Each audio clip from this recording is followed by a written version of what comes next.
ಇನ್ನು ಭೀಮಣ್ಣ ಖಂಡ್ರೆ ಅಂತ್ಯ ಸಂಸ್ಕಾರಕ್ಕೆ ಸಕಲ ಸಿದ್ಧತೆ ಆಗ್ತಾ ಇದೆ. ಈಶ್ವರ ಖಂಡ್ರೆ ತಾಯಿ ಸಮಾಧಿ ಪಕ್ಕದಲ್ಲಿ ಅಂತ್ಯ ಸಂಸ್ಕಾರ ಮಾಡೋಕೆ ನಿರ್ಧಾರ ಮಾಡಲಾಗಿದೆ. ಸಚಿವ ಈಶ್ವರ ಖಂಡ್ರೆ ಅವರ ತೋಟದಲ್ಲಿ ಅಂತ್ಯ ಸಂಸ್ಕಾರಕ್ಕೆ ಸಿದ್ಧತೆ ಮಾಡಲಾಗಿದೆ. ಬಳಿಕ ಇಲ್ಲಿಯೇ ಸಕಲ ಸರ್ಕಾರಿ ಗೌರವ ಸಲ್ಲಿಸಲಾಗುತ್ತೆ. ಅದಾದ ಬಳಿಕ ಸಂಜೆ 5 ಗಂಟೆ ಸುಮಾರಿಗೆ ಅಂತ್ಯ ಸಂಸ್ಕಾರ ನೆರವೇರಲಿದೆ.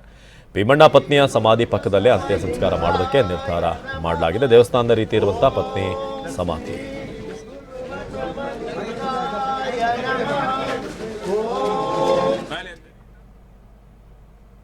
ಲಿಂಗೈಕ್ಯ ನಮ್ಮ ತಂದೆಯವರಾದ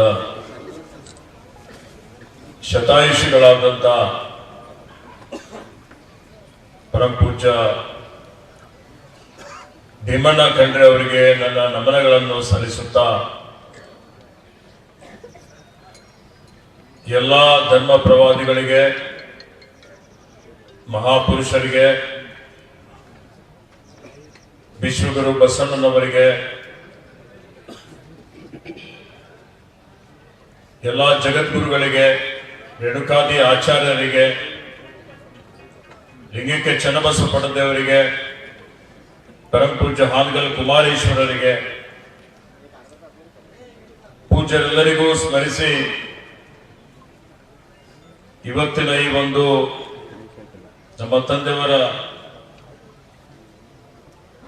ಅಂತ್ಯಕ್ರಿಯೆ